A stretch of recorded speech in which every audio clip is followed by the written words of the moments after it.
नमस्कार, स्वागत है आपका हमारे चैनल साहित्य दर्शन में। और जैसा कि आप जानते हैं कि हम आपको सुना रहे हैं श्री शत्रुघ्न कुमार की आत्मकथा, जिसे लिखा है श्री सुदर्शन कुमार चक्र जी ने। और इसके अभी तक हम आपको 4 भाग सुना चुके हैं। आज हम आपको सुनाएंगे 5वां भाग। पहले सभी भागों के लिंक आपको डिस्क्रिप्शन बॉक्स में मिल जाएंगे और ये कहानी हम आपको लेखक के शब्दों में पढ़कर सुना रहे हैं, संक्षेप में नहीं सुना रहे हैं।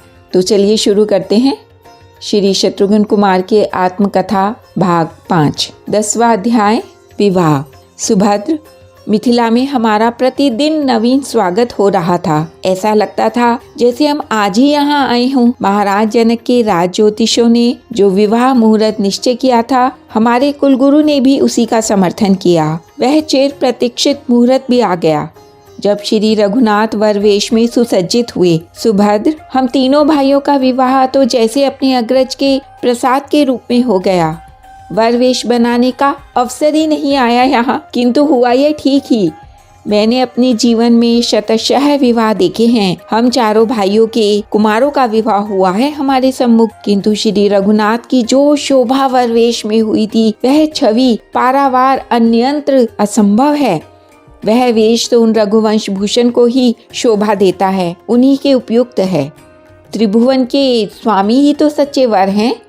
सुभद्र का स्वर भाव शुद्ध हो गया। बस चलता तो मिथिला की सब नारियां, कुमारियां ही नहीं, वधुएं तक श्री रघुनाथ के उत्तरीय का छोर पकड़े अयोध्या आ जाती। सुभद्र, शत्रुघ्न कुमार ने सस्मित देखा अपनी सहचरी की ओर, किंतु मर्यादा पुरुषोत्तम को तो एक पत्नी व्रत की मर्यादा स्थापित करनी थी। पता नहीं कितने अबलाओं के अबल अंतर अपने में महसूस कर रह गए।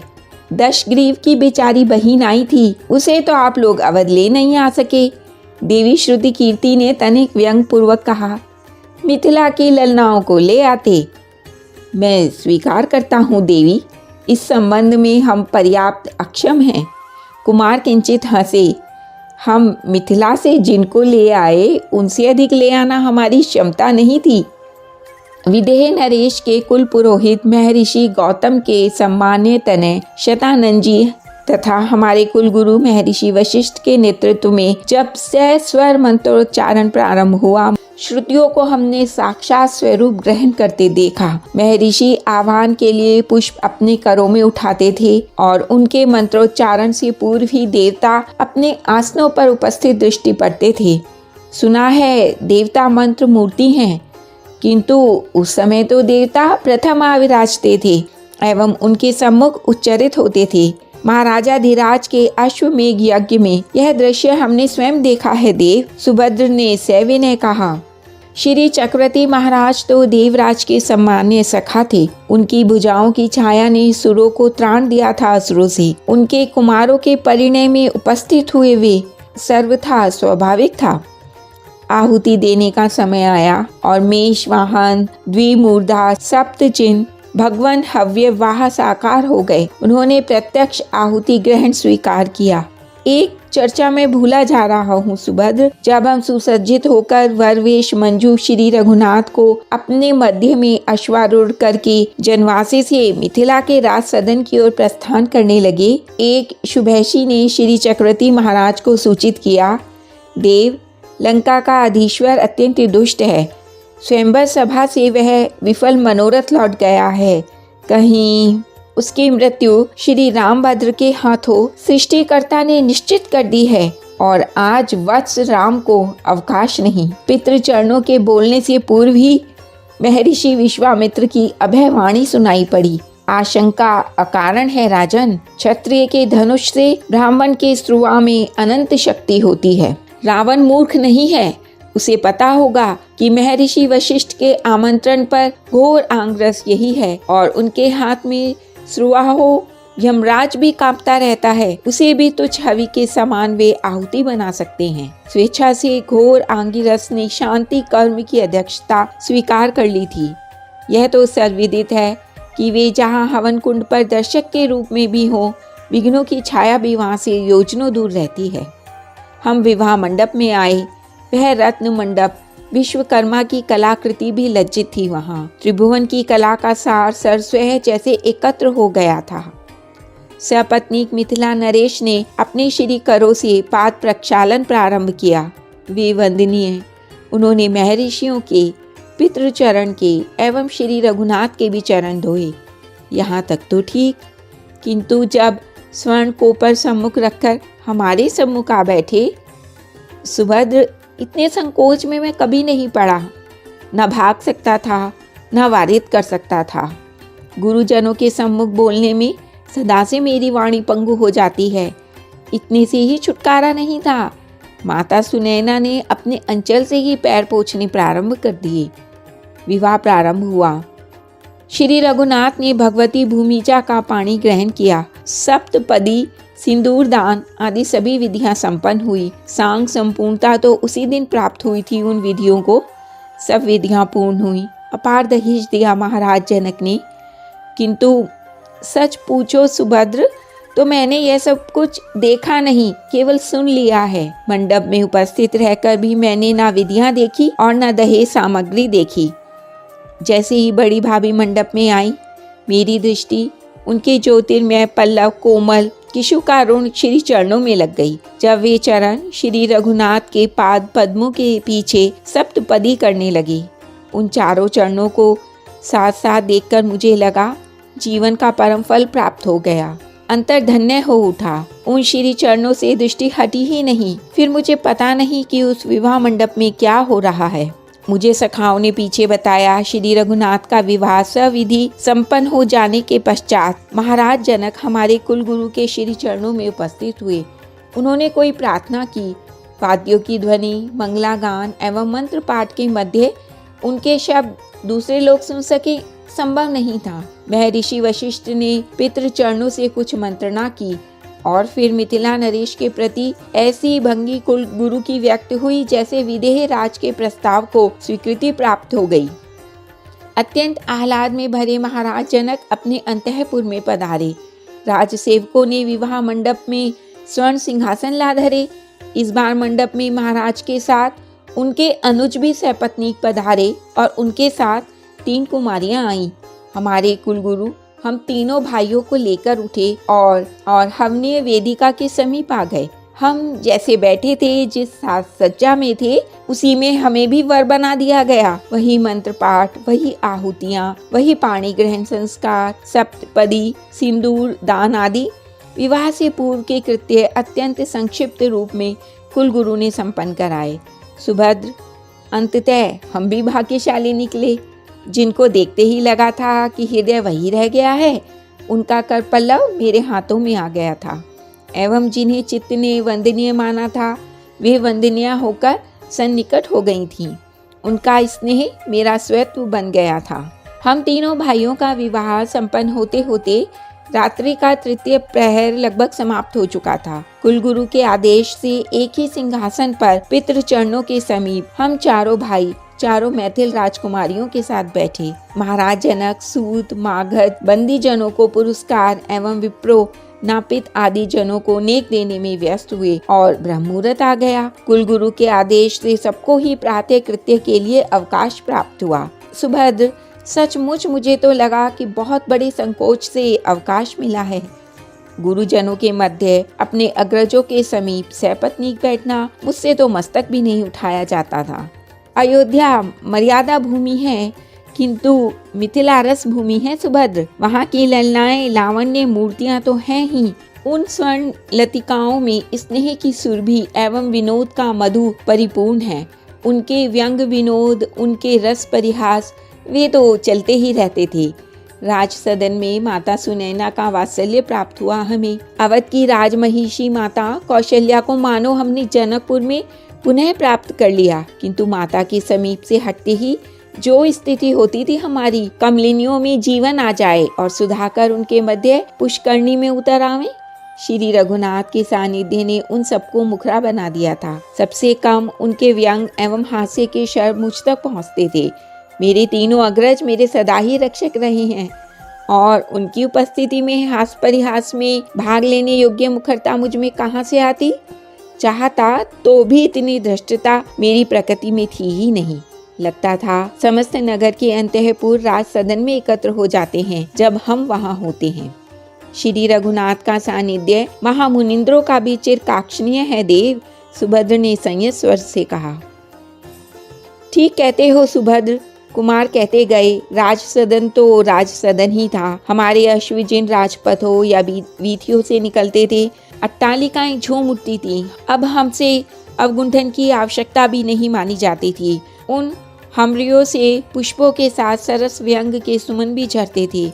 अब हमें अवध का स्मरण होने लगा था। हमारा स्वागत नित्य नूतन हो रहा था। हमारे लिए नगर की सज्जा नित्य परिवर्तित की जाती थी। मिथिला नरेश के सामंत, सभासद एवं नागरिक प्रमुख गणों में से कोई न कोई प्रतिदिन अपने लिए किंचित सेवा का सौभाग्य प्राप्त करने की प्रार्थना लिए श्री चक्रवर्ती महाराज के चरणों में उपस्थित हो जाता था। प्रतिदिन नूतन मनोरंजन, नूतन व्यंजन, नूतन समारोह, किंतु जन्मभूमि जिसे स्मरण न आवे, सुखों के स्रोत में पड़ने पर वह कृतघ्न भी क्या मनुष्य कहला सकता है। पितृचरण प्रतिदिन मिथिला नरेश से प्रस्थान की अनुमति चाहते और प्रतिदिन बधांजलि साश्रु नयन महाराज अब खड़े होकर अनुरोध करते, यह सौभाग्य फिर मुझे कहाँ प्राप्त होगा। सनात होने का सुअवसर इतनी शीघ्र छीन लिया जाए, ऐसा कोई अपराध हुआ इस जन से। ऐसी अवस्था में कोई आग्रह भी कैसे कर सकता है सुभद्र। अंततः महर्षि विश्वामित्र जी तथा हमारे कुल गुरु ने महामुनि शतानंद जी को समझाया। अपने कुल पुरोहित के आदेश को महाराज ने स्वीकार किया। हमें विदा करने की प्रस्तुति राजसदन में होने लगी। सुभद्र, वह अपार स्नेही, वह वियोग की व्यथापूर्ण घटिका, वह व्याकुलता भरा वात्सल्य वश की बात नहीं है कि महाराज अथवा माता सुनैना की उस दशा या उनके स्नेह का वर्णन कर सकूं। महाराज के उपहारों का वर्णन अशक्य है और अशक्य है उनकी विनम्रता तथा औदार्य की चर्चा। सभी सुहृदों एवं नगरजनों की दशा ऐसी थी जैसे उनके अपने सगे सुहृद ही उनसे विमुक्त हो रहे हों। सानुज, मिथिला नरेश एवं उनके रनिवास की वेदना क्या कही जाए। हमें स्पष्ट लगा कि मिथिला के जन जन को अपनी निजी पुत्रियों के विदा की अवस्था प्राप्त हो गई है। हमारी बारात अवध लौटी। अवध का उल्लास, अवध की उमंग, पूर्णिमा के अखंड सुधाकर के दर्शन से समुद्र में जो उत्ताल तरंगे उठती हैं, अवध की उल्लास तरंगों की तुलना में वे भी लहरियां कहने योग्य ही हैं। माताएं तो जैसे आनंद के मारे उन्मादनी हुई जा रही थीं। अवध के घर घर में महोत्सव एवं जन जन के अंतर में अपार आनंद उमड़ पड़ा था। 11वां अध्याय, परोक्ष प्रसंग। हमारा सबसे बड़ा सौभाग्य यह था कि महर्षि विश्वामित्र हमारे साथ जनकपुर से अवध आए और उन अनुपम तपोधन ने श्री चक्रवर्ती महाराज के अनुरोध पर राजसदन के भीतर ही निवास स्वीकार कर लिया। उन वीतराग, एकांत, अरण्य प्रिय, सृष्टि समर्थ महामहिम का स्नेह हमें प्राप्त था। हमारा राजसदन परिपूत हो गया। हम चारों भाई रात्रि शयन से पूर्व उनकी चरण सेवा करने का सौभाग्य पा जाते थे। माताएं उनकी वंदना कर लेती थीं। सुभद्र, ब्रह्मश्री विश्वामित्र का प्रभाव जितना अपार है, उनकी हम पर कृपा भी उतनी ही असीम थी। किंतु वे महातापस, अंततः राजसदन का आवास उन्हें कैसे सुविधाजनक हो सकता था। पितृचरणों के अनुरोध को स्वीकार करके वे कुछ काल अवध में रहे। यही उनकी महती अनुकंपा थी। अंततः उन्हें तो अपने आश्रम को पदार्पण करना ही था। जब भी अवकाश मिलता, जब भी श्री रघुनाथ किसी कार्य में लगे होते और मेरे सहोदर अग्रज को कुछ समय बैठना सुविधाजनक प्रतीत होता, श्री भरत लाल जी उनके समीप जा बैठते तथा मैं भी उनकी चर्चा श्रवण के लिए उत्कर्ण समीप बैठ जाता। सुभद्र, संसार में श्री रघुनाथ के चरितों के श्रवण से अधिक पुण्यतम और कोई कार्य नहीं तथा उतना रसप्रद भी दूसरा कोई साधन नहीं। श्री भरतलाल जी एक ही चरित को बार बार भिन्न भिन्न प्रकार से पूजते थे और मेरे अग्रज सुनाते थे। अत्यंत उत्साहपूर्वक मेरे श्रवण परिपूत हुआ करते थे उन सुधा स्नात शब्द राशियों से। हम श्री अवश्य महर्षि के पीछे पीछे चले थे। मेरे सहोदर अग्रज ने सुनाया। अवध का सीमांत कानन हमारा परिचित था।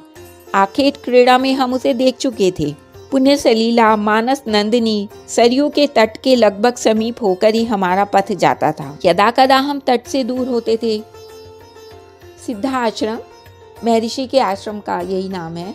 सिद्धा आश्रम जब कुछ योजन रह गया, तब हमने भगवती भागीरथी के दर्शन किए और उनके किनारे किनारे चले।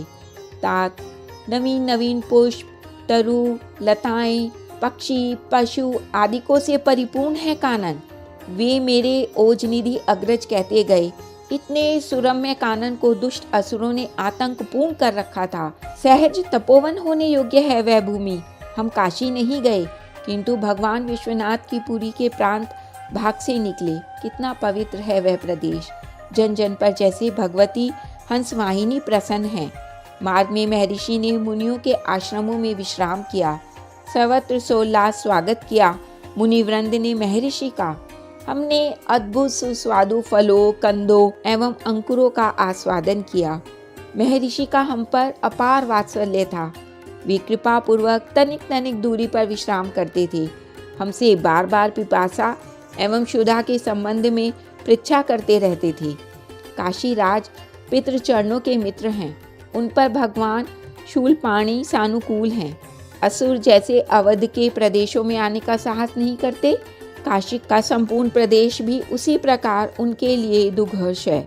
हमें न मार्ग में श्रम हुआ, न कोई असुविधा। हिंसक पशु भी समुत्सक दर्शक की भांति स्वागत करते से पथ में प्राप्त हुए। किंतु तात उन वंदनीय अग्रज ने बताया, काशी का पावन प्रदेश पीछे छूटा और वनों में अद्भुत परिवर्तन दृष्टिगत हुआ। जैसे हम किसी अज्ञात आतंकग्रस्त प्रदेश में पहुंच गए हैं। पशु पक्षी सभी जैसे वहां नित्य सावधान रहने के अभ्यासी हैं। हमारा स्वागत वे भी करते थे। पथ के समीप वे भी आते थे। उल्लास उनके नेत्रों में भी हमने देखा, किंतु पदध्वनि सुनते ही उनकी प्रथम प्रतिक्रिया यह होती कि वे चौंक उठते, पलायन को प्रस्तुत हो जाते। समय उन्हें कंपित कर देता। वत्स, अपना सिद्धाश्रम अब अधिक दूर नहीं है। हम सायं संध्या वहीं करेंगे, महर्षि ने सूचित किया हमें। किंतु तात, अब तनिक सावधान रहना, असुरों के आवास भी समीप ही हैं। मैं पता नहीं कब से उन दुष्टों की प्रतीक्षा कर रहा था और सत्य तो यह है कि निराश हो गया था। मुझे लगता था वे दुष्ट दंडन्यासी तापसों को ही पीड़ित करते हैं। हमारे धनुष कहीं दूर से देखकर भाग गए। महर्षि की सूचना से मुझे प्रसन्नता ही हुई। जानबूझकर मार्ग में पड़े शुष्क पत्थरों पर पाक्षेप करता मैं चलने लगा था। वत्स, रामभद्र, सावधान। सहसा भयंकर आंधी चलने का शब्द हुआ और महर्षि चौंके। देखो, मुनि घातनी दारुण राक्षसी आ रही है। अर्ध निमेश में मेरा धनुष जयासच हो गया था एवं त्रोणगत वाण मेरे कर में आ चुका था। आर्य ने मुझसे भी अधिक त्वरा अपनाई, किंतु हम दोनों के दक्षिण कर उठ नहीं सके। हम ठिठक गए। वह राक्षसी सही, स्त्री थी।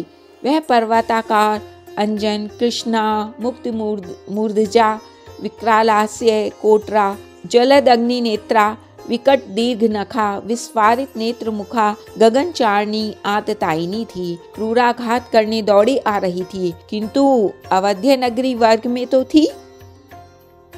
करना क्या चाहिए यह हम दोनों ही तत्काल निश्चित नहीं कर सके। सोच मत वत्स, महर्षि ने आर्य को आज्ञा के स्वर में संबोधित किया। इस पापिष्टा मुनि घातनी को मार दे। गुरु की आज्ञा तो सर्वोपरि शास्त्र है तात। आर्य का कर धनुष पर पहुंचा एवं छूट गया। उनका नित्य अमोघ वाण, उनके धनुष का जया घोष एवं राक्षसी का चीत्कार एक साथ दिशाओं में गूंजा।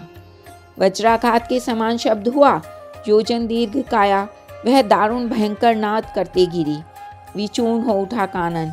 वाण ने कपाल फोड़ दिया था और प्रसारित कर पाद राक्षसी भूमि पर निष्प्राण पड़ी थी। उसके शरीर को वन पशुओं के लिए छोड़कर हमने तनिक घूमकर पथ पकड़ा। सिद्धाश्रम सचमुच सिद्ध आश्रम ही है तात। शतशः तपोधन मुनिगण वहाँ महर्षि के पथ दर्शन एवं संरक्षण में साधना मग्न रहते हैं। हमने वहाँ यज्ञ कुंडों की पंक्तियां देखी। अतल गंभीर उन कुंडों में भगवान हव्यवाह नित्य निवास करते हैं।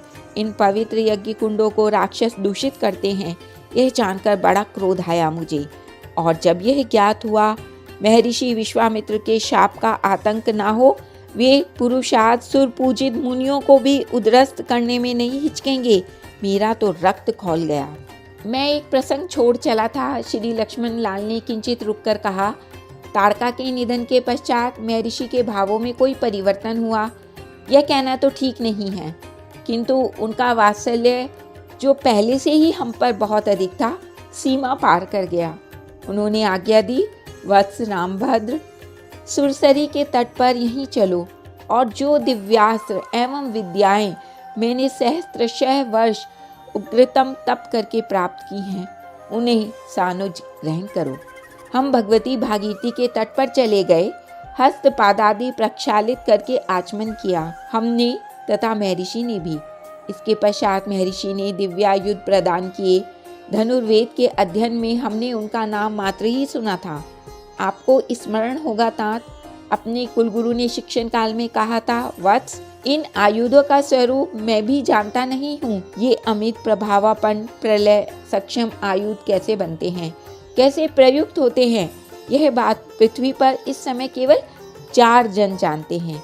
लंकाधीश रावण, उसका पुत्र मेघनाथ, भगवान परशुराम एवं महर्षि विश्वामित्र। इन 4 के ही समीप ये आयुध हैं भी। हमें महर्षि ने अपने वे सब दिव्यायुध प्रदान किए, उनके प्रयोग एवं उपसंहार की विधि समझाई, उनके मंत्र एवं देवता आदि निर्दिष्ट किए। उन आयुधों का प्रभाव अपार है तात। किन अवसरों पर, कैसे प्रतिपक्ष पर उनका प्रयोग किया जाए, यह भी महर्षि ने आज्ञा की।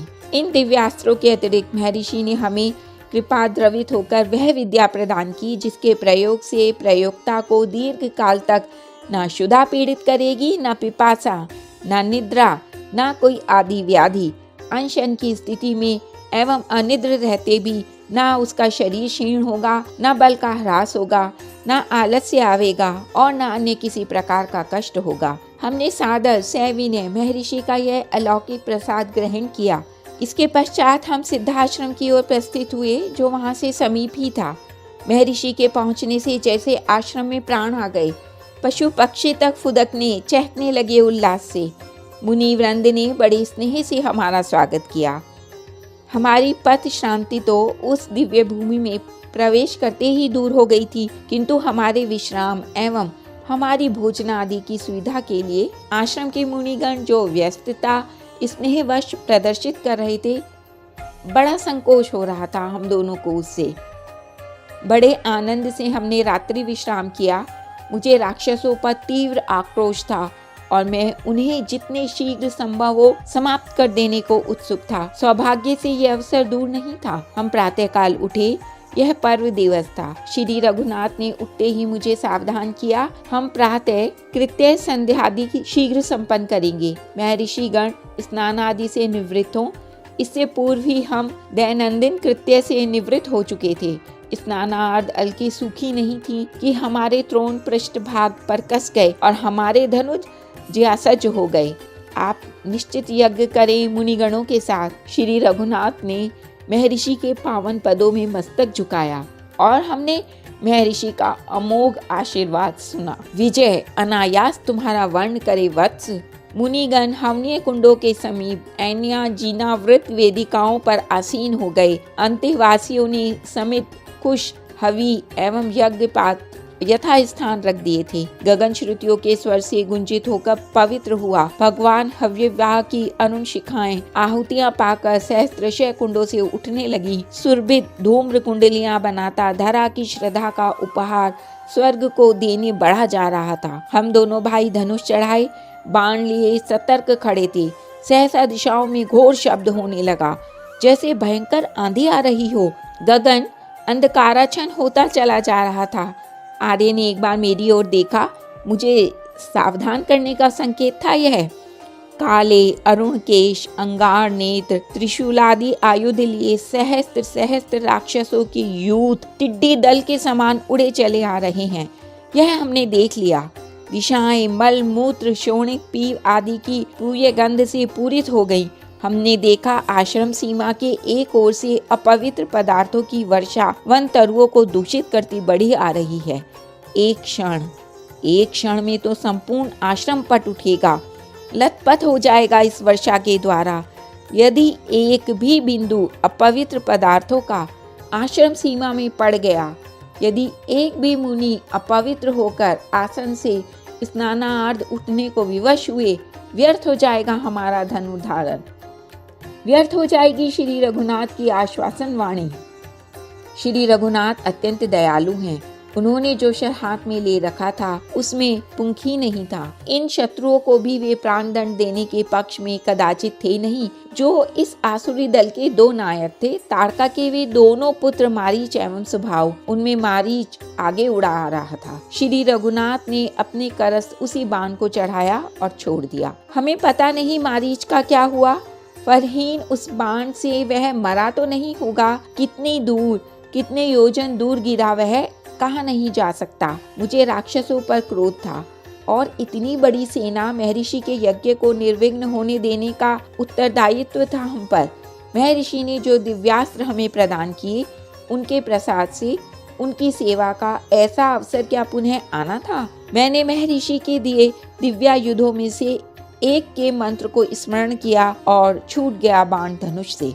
लगभग मेरे साथ ही श्री रघुनाथ के धनुष से भी उनका दूसरा बाण छूटा। इस बार सुबाहु लक्ष्य था उस बाण का, और बाण सामान्य बाण नहीं था। अग्नि दैवत मंत्रों की शक्ति थी उसके साथ। सुबाहु इस प्रकार भस्म हो गया कि उसकी चिटकी भर भस्म भी धरा पर नहीं पहुंची। श्री रघुनाथ ने मेरी ओर देखा। मुझे दूसरा बाण चढ़ाने का अवसर प्राप्त ही नहीं हुआ। मेरे द्वारा जो दिव्यायुध प्रयुक्त हुआ था, मैं स्वयं चकित था उसका प्रभाव देखकर। पूरी राक्षसी सेना छिन छिन पड़ी थी धरा पर। उनमें से एक को भी पहचानना शक्य नहीं था। सच तो यह है कि वहाँ कोई शरीर या सिर नहीं थे। दूर तक का वन्य प्रांत केवल मांस एवं अस्थियों के चीथड़ों से, नन्हे टुकड़ों से पटा पड़ा था। गगन निर्मल हो गया था। दिशाएं स्वच्छ थी। यज्ञ धूम्र की सुरभि पूर्ण हो गई थी दिशाओं में। श्रुतियों के स्वर गगन को परिपूत कर रहे थे। एक भी रक्त का छींटा, अपवित्र द्रव्यों की वर्षा की एक भी बूंद आश्रम भूमि की सीमा का स्पर्श नहीं कर सकी थी। महर्षि का यज्ञ निर्विघ्न संपन्न हुआ। वेदियों से उठने के पश्चात उन तपोधनों ने जिस उल्लास से स्वयं वाचन करते हमारा अभिषेक किया, वह स्नेह, वह उल्लास, वह करुणा, आशीर्वाद जैसे शरीरधारी हो गया हो। हमारा कार्य इस प्रकार महर्षि के आश्रम में पहुंचने के दूसरे दिन प्रथम प्रहर में ही संपूर्ण हो गया। अब तो हम दोनों भाई मुनिगणों के वात्सल्य का आस्वादन करते अतिथि थे वहाँ। गिने चुने दिन ही वहाँ हम रह सके। आश्रम जीवन की एक झांकी मात्र देखी हमने और मिथिला से चराया महर्षि के समीप। महाराज जनक ने अपनी भुवन वंदिता कुमारी के स्वयंवर के लिए धनुर्भंग की प्रतिज्ञा घोषित कर दी थी। प्रतिज्ञा घोषित हो जाने के कारण किसी नरेश या राजकुमार को आमंत्रित करने का प्रश्न ही नहीं था, किंतु महाराज की इच्छा थी कि कुछ तपोधन अवश्य पधारें उनकी कन्या के परिणय समारोह के अवसर पर। इसी उद्देश्य से उन्होंने महर्षि को भी आमंत्रित किया था। तात रामभद्र, महाराज जनक ने हमें आमंत्रित किया है। उनकी अयोनिजा कन्या का स्वयंवर है। शिव धनुष के भंग करने की प्रतिज्ञा घोषित हो चुकी है। महर्षि ने हम दोनों को पूरा समाचार सुनाकर कहा, भूमंड के वीर मानी अधिकांश नरेश आवेंगे। इस कौतुक को देखने तुम सानुज साथ चलो, क्योंकि किसी नरेश को आमंत्रण नहीं गया है। तुम्हारे वहां पहुंचने से अनामंत्रित पधारने या अवध नरेश के सम्मान में व्याघात का प्रश्न नहीं आता। हम तो श्री चरणों के अनुगत हैं। आर्य ने सैवी ने अपनी स्वीकृति व्यक्त कर दी। हम मुनि मंडली के साथ दूसरे दिन प्रातःकाल ही मिथिला की ओर प्रस्थित हो गए। हम दोनों भाइयों को प्रतीत ही नहीं हो रहा था कि हम यात्रा कर रहे हैं। मुनि समुदाय प्रातः कृत्य करके कहीं से भी प्रस्थान करता था। मध्याह्न कृत्य एवं भोजनादि के लिए भी विश्राम होता। तीसरे प्रहर कुछ यात्रा करके सायं संध्या काल के पूर्व ही रात्रि विश्राम के स्थान पर पहुंच जाते थे। इतने पर भी महर्षि एवं मुनिगण निरंतर ध्यान रखते थे कि हम शांत न हो जाएं। हमें पिपासा या क्षुधा प्रतीत हो, उससे पूर्व ही महर्षि आग्रह करने लगते थे जल फल कंदादि ग्रहण करने का। रात्रि विश्राम के प्रारंभ में महर्षि के पाद सम्माहन का सौभाग्य भी कुछ क्षण को ही प्राप्त होता था। हमने चरण सम्माहन प्रारंभ किया और वे दयाधाम आग्रह करने लगते हम विश्राम करें। क्षण क्षण पर उनका आग्रह बढ़ता जाता और हम उठने को विवश होते। सानंद यात्रा चल रही थी हमारी। सहसा एक अद्भुत स्थान मार्ग में मिला। पुष्प भार नमित लतिकाएं, परिपक्व फल वृक्ष, सुमनोहर जलाशय। लगता था अवश्य कोई ऋषि आश्रम है यह। वृक्ष मनुष्य के करों के क्रमबद्ध लगाए गए थे। लताएं प्रस्तीर्ण हो चुकी थी, किंतु उनके मूल स्पष्ट कहते थे कभी किसी सुरुचिपूर्ण सुहृदय के करों से सिंचित होती थी। ना निर्गंध पुष्प थे, ना कंटक तरु या अपावन वृक्ष, किंतु तात हमें सर्वाधिक आश्चर्य ये देखकर हुआ कि इतने सुरम्य स्थान पर कोई पशु, कोई मृग या मक्षिका नहीं थी। चर जीवन का कोई चिन्ह वहाँ कहीं सप्रयत्न देखने पर भी दृष्टि नहीं पड़ा। अवश्य हमने एक मूर्ति देखी, वहाँ पाषाण की नारी मूर्ति, इतनी सप्राण, इतनी कलापूर्ण प्रतिमा जो कोई कलाकार कदाचित ही बना सके। विषाद की रेखाएं गहरी थी उस मूर्ति के मुख पर और लगता था वह अब बोलेगी, अब क्रंदन कर उठेगी। भगवान, यह किसका आश्रम है? आर्य ने विनम्र होकर पूछा। यहाँ कोई प्राणी क्यों नहीं है और यह प्रतिमा किन वंदनिया की है? तात, यह महर्षि गौतम का आश्रम है। इंद्र की कलुषित वंचना से ठगी गई यह महर्षि की साध्वी पत्नी अहिल्या है। महर्षि के शाप का प्रभाव देख रहे हो तुम यहाँ। यह शाप ही है कि ये आज पाषाणी है और आश्रम प्राणीहीन है। महर्षि का कंठ भर आया करुण से हमें यह सब बतलाते हुए। हम दोनों भाई उस मूर्ति के समीप आ गए थे और ध्यान से उनके श्रीमुख को देखने लगे। महर्षि हमारे पीछे आ खड़े हुए और उन्होंने अद्भुत भाव भरे शब्दों में आदेश दिया, वत्स रामभद्र, तुम अपने श्री चरणों से इनको किंचित स्पर्श कर दो तो इनका शापोद्धार हो जाए। सुदीर्घ काल से प्रस्तर मूर्ति बनी अंतः संज्ञा संपन्न ये ऋषि पत्नी तुम्हारी चरण रज की प्रतीक्षा कर रही है।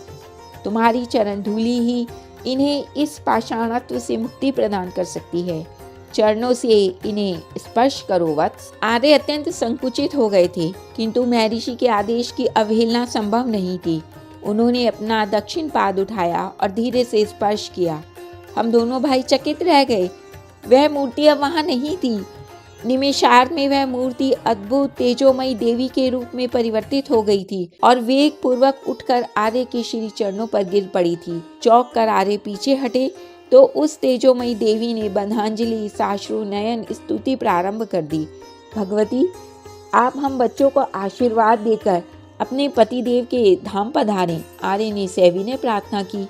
उन देवी ने स्तुति समाप्त करके आर्य की, महर्षियों की, सबकी वंदना की और सबकी प्रदक्षिण करके वे गगन में अदृश्य हो गई।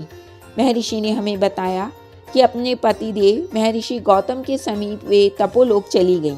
हम जनकपुर पहुँचे। महर्षि की आज्ञा से एक आम्रोप वन में हमने विश्राम किया। स्वाभाविक था कि महाराज विदेह महर्षि के स्वागतार्थ पधारते, किंतु तात महाराज के साथ उनके कुल पुरोहित शतानंद जी, विप्र वर्ग तो थे ही, प्रमुख नागरिक, अमात्य गण एवं सेना नायक भी थे। हमें अद्भुत लगा वह स्वागत। कदाचित महर्षि पहले नरेश रह चुके हैं। यह स्मरण करके महाराज जनक ने ब्रह्म ऋषि एवं नरेश दोनों के उपयुक्त स्वागत का यह स्वरूप निश्चित किया था। महर्षि प्रसन्न हुए थे स्वागत के स्वरूप से। उन्होंने पीछे कहा था, अनजान में ही जनक ने मेरे संग आए अवध राजकुमारों के स्वागत का कर्तव्य पूर्ण किया।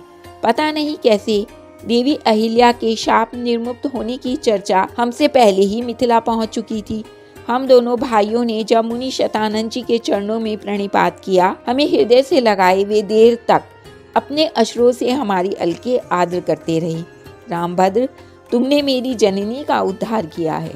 गदगद कंठ शतानंद जी कह रहे थे, तुम स्वयं पूर्ण हो, मैं तुम्हारी किसी सेवा के योग्य नहीं। हम आपके आशीर्वादाकांक्षी शिशु हैं। आर्य को संकोच हो स्वाभाविक था।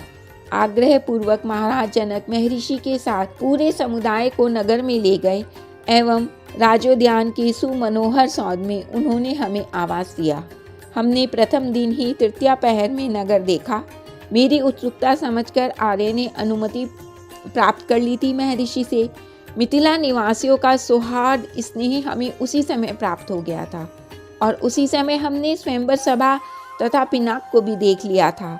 सबसे उत्तम क्षण तो वह था जब हम महर्षि के देवाराधन के लिए राज के पुष्प वाटिका में सुमन चयन करने पहुंचे थे।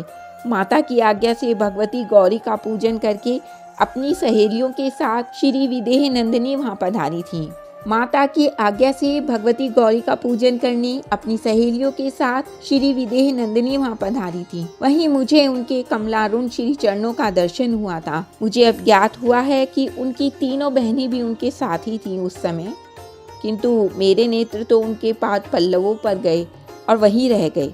मैंने उस दिन किसी को देखा नहीं। उसी दिन से हृदय ने उन चरणों को मात्र चरणों के समान वंदनीय स्वीकार कर लिया। आर्य ने उनका परिचय दिया। उन्होंने अपने आकर्षण की चर्चा भी की थी। अपनी नित्य संगिनी की ओर उनका चित्त वहीं आकर्षित हो गया था और मैं उल्लसित हो उठा था। आर्य के चित्त में कोई संकल्प उठे, उसे पूर्ण होने से रोक कोई कैसे सकता है। हम जब पुष्प लेकर लौटे, महर्षि ने आशीर्वाद दिया था, सफल काम हो वत्स। महर्षि का आशीर्वाद मोह हो जाए, सृष्टि बनी रहेगी दो क्षण भी। स्वयंवर सभा अथवा धनुर्मुख शाला तो तुमने देखी ही है तात। पितृचरण उसे देख सके इसलिए महाराज जनक ने उसकी साज सज्जा जो की त्यों रखी थी। हम सब उस सभा भवन में पहुंचे। सहस्त्रभाऊ, वाणासुर तथा लंकेश दशानन वहां से प्रस्थान कर चुके थे। उन दोनों ने धनुष का स्पर्श भी नहीं किया था। असफल होने पर उपहास होगा इस आशंका से यह हमारे आराध्य का धनुष है, हम इसे भग्न नहीं कर सकते, यह कहकर पिनाक को प्रणाम करके चुपचाप वे चले गए। महर्षि के साथ की समस्त मुनि मंडली एवं हम दोनों भाई एक ही सुविस्तृत मंच पर बैठे। महाराज जनक के सेवकों की प्रशंसा करनी होगी। सभी को समुचित स्थान प्राप्त हुआ था। करों में जयमाल लिए राजकन्या सखियों से घिरी सभा भवन में पधारी और मैथिल नरेश के बंदियों ने उनकी प्रतिज्ञा उच्च स्वर से घोषित की। पूरे सभा भवन में कोलाहल व्याप्त हो गया। कोई उठा, किसी ने कटी वस्त्र कसा और कोई गर्व में भरा झूमता चला धनुष की ओर। तात मैं अपना हास्य कठिनाई से रोक रहा था। वे वीर मानी नरेश धनुष उठाना तो दूर, हिलता तक नहीं था उनसे। अनेक उनमें से लुढ़क पड़े। पिनाक उठाने के प्रयत्नों में उनके वस्त्र अस्त व्यस्त हो गए। बहुतों ने सामूहिक रूप में भी धनुष को उठाने का प्रयत्न किया। जो कोलाहल हुआ था मंद होने लगा और शांत हो गया। दो मुहूर्त में मंचों पर श्वेत क्लांत श्रीहीन नमीन वदन नरेशों को देखकर खेद होता था। उनका उल्लास, ओज, गर्व धनुष ने जैसे सब चूस लिया था। कुछ विवेकी भी थे उस सभा में। वे विचारवान उठे ही नहीं थे अपने आसनों से।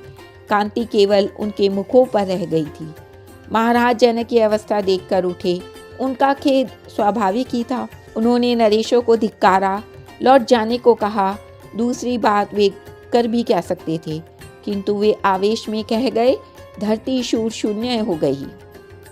आर्य की उपस्थिति में कोई ऐसी चुनौती दे, रघुकुल का कुमार यह कैसे सह सकता था तात। मैंने चुनौती का उत्तर दिया। आवेश मेरा भी स्वाभाविक था, किंतु आर्य आदेश देते तो मैं पिनाक को वाम कर पर उठाए अयोध्या तक दौड़ा आ सकता था और पटक देता यहाँ लाकर, किंतु आर्य ने मुझे शांत रहने का संकेत करके बैठा लिया। महर्षि ने अब आर्य को आदेश दिया और वे उठे। मुनि वृंद को मस्तक झुकाकर वे सहज भाव से चले। पिनाक तक वे गए। एक क्षण उसे देखा स्थिर दृष्टि से। इसके पश्चात वह स्फूर्ति आर्य की मैंने भी उसी क्षण देखी। उन्होंने कब झुककर धनुष उठाया, कब जया चढ़ाई और कब उसे खींचकर तोड़ दिया। चमत्कार हो गया। एक भयानक दिगंध व्यापी शब्द हुआ। नेत्र पलक झपके और देखा तो सस्मित बदन आर्य स्थिर खड़े हैं। पिनाक के भग्न खंड भूमि पर पड़े हैं। उनके द्वारा क्षिप्त जय ध्वनि मंगल वाद्य के तुमुल नाद के मध्य भगवती भूमि जा पधारी और उनके करों की वरमाला ने आर्य का कंठ भूषित कर दिया। वासना एवं गर्व अंधा कर देता है मनुष्यों को। ऐसे पर्याप्त मूर्ख थे उस राजसभा में जो पिनाक से पराजित अप्रलाप करने लगे थे। वे धृष्ट परस्पर कहने लगे थे, अवध राजकुमारों को बंदी कर लो, राजकुमारी को बलात् ले चलो, जनक सहायता करें तो उसे मार दो। बड़ा क्रोध आ रहा था मुझे। श्री विदेह नंदिनी लौट चुकी थी अपनी माता के समीप और आर्य हमारी ओर आ रहे थे। दुष्ट राजाओं का दैव दक्षिण था। उस दिन से वे कोई उत्पात करे, इसके पूर्व महर्षि परशुराम वहां पहुंच गए। अन्यथा सिद्धाश्रम में राक्षसों की संपूर्ण सैन्य को क्षणार्ध में मांसखंड कर देने वाला शर मेरे त्रोण में था और मुझे बार बार उन दिव्यास्त्र के मंत्र स्मरण आ रहे थे। कंधों पर 2 धनुष, 2 त्रोण, 2 विशाल परशु, भव्य भाल। मुझे प्रथम दृष्टि में भार्गव बहुत रुचे। उनकी तेजस्विता त्रिलोक ख्यात है। वे आए और पूरी राजसभा स्तब्ध हो गई। आतंक व्याप्त हो गया सर्वत्र। राजन्य वर्ग सगोत्र पिता के नाम के साथ अपना नाम ले लेकर प्रणिपात्र कर रहा था, किंतु भार्गव थे कि किसी की ओर कदाचित दृष्टिपात कर रहे थे। उनके नेत्रों में उद्दाम रोष तथा मुख पर विचित्र व्याग्रता के भाव थे। पता नहीं क्यों उन्होंने अपने को इतना अशांत बना रखा था। दूसरों के लिए आतंक बनकर कोई शांति पाता भी कैसे। महाराज जनक को उन्होंने कुछ नहीं कहा। प्रथम दृष्टि में पिता के आदेश से भगवती भूमिजा ने उनके पदों में मस्तक झुकाया तो उन्होंने जैसे तटस्थ भाव से आशीर्वाद दे दिया। केवल महर्षि विश्वामित्र ही जब उनसे मिले तो उनमें सामान्य शिष्टता व्यक्त हुई और हम दोनों के पद वंदन करने पर उनके श्रीमुख से स्निग्ध स्वर आया, कुशली भाव। एक क्षण में वे फिर उग्र हो उठे। पिनाक के खंडों को देखकर उनके नेत्र अंगार हो गए और जैसे वे प्रलाप करते हों गर्जन करने लगे। मूर्ख जनक, किसने तोड़ा यह भगवान विष्णुनाथ का धनुष? मैं आज उसका मस्तक परशु से छिन्न कर दूंगा। तेरा पूरा राज्य सीमा तक भूमि उलट दूंगा यदि शीघ्र उसका नाम नहीं सूचित करता। यह सब नरेश मारे जाएंगे, अन्यथा उसे अपने से तत्काल पृथक करें जिसने पिनाक की अवमानना की है। मेरा रक्त खौल गया। भार्गव चाहे जितने महान हों, उन्हें इस प्रकार सबका अपमान करने का अधिकार तो नहीं है। वे ही तो अकेले शूर नहीं है इस भूमंडल पर। मैं कुछ कहता इससे पूर्व आर्य आगे बढ़ाए। आर्य का शीर वे बधांजलि नम्रता पूर्वक भार्गव की विनय कर रहे थे। आपके इस सेवक से यह अपराध हो गया। भार्गव परशुराम वे उस समय विनय सुनते।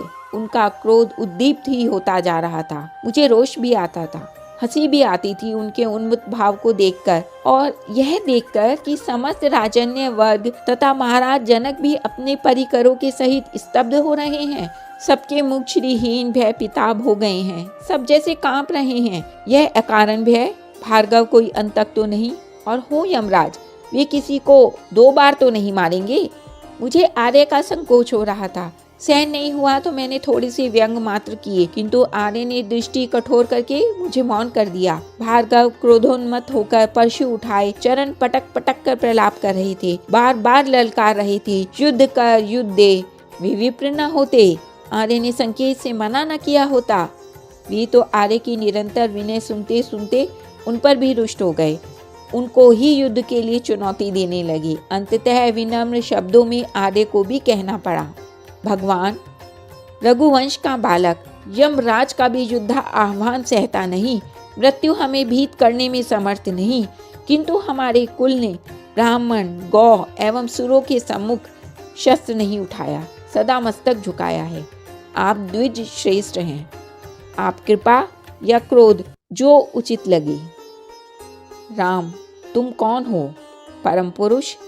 सहसा भार्गव कुछ कहते कहते रुक गए और अपने स्कंद से उन्होंने एक दिव्य धनुष, अपने दोनों धनुषों में उत्तम धनुष उठाया।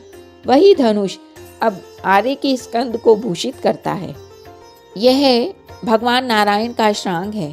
इसे जया सज्ज करो तो। आर्य ने धनुष लिया, सहज भाव से जया सज्ज किया। इतने में तो भार्गव दूसरे हो गए। उनका क्रोध, उनके अंगार नेत्र, उनका प्रलाप एवं पादक्षेप, वे तो नम्रता की मूर्ति हो चुके थे। सचमुच वे महर्षि लगने लगे थे और बंधांजलि साश्रु नेत्र आर्य के साथ मेरी भी स्तुति कर रहे थे, क्षमा याचना कर रहे थे। भार्गव ने अनुमति ली आर्य से और वन की ओर चले गए। वे सहज असंग किसी अन्य से विदा लेना भी उन्हें आवश्यक नहीं लगा। उनके चले जाने पर हमारा ध्यान गया नरेशों की ओर। उनमें से अधिकांश पता नहीं कब पलायन कर गए थे। थोड़े गिने चुने ही सिंहासन थे जो रिक्त नहीं थे। हमारे सम्मुखी महर्षि की अनुमति से महाराज विदेह ने अवध दूत भेजे थे पितृचरणों को आमंत्रित करने। उसके पश्चात तो हमारे क्षण स्वजनों के मिलन की उत्कट प्रतीक्षा में ही व्यतीत हुए। तो ये था श्री शत्रुघ्न कुमार की आत्मकथा का भाग 5। हमें उम्मीद है कि आपको जरूर पसंद आया होगा। पसंद आया तो हमारे वीडियो को लाइक कीजिए, इसे शेयर कीजिए अपने दोस्तों के साथ और हमारे चैनल को सब्सक्राइब कीजिए। धन्यवाद।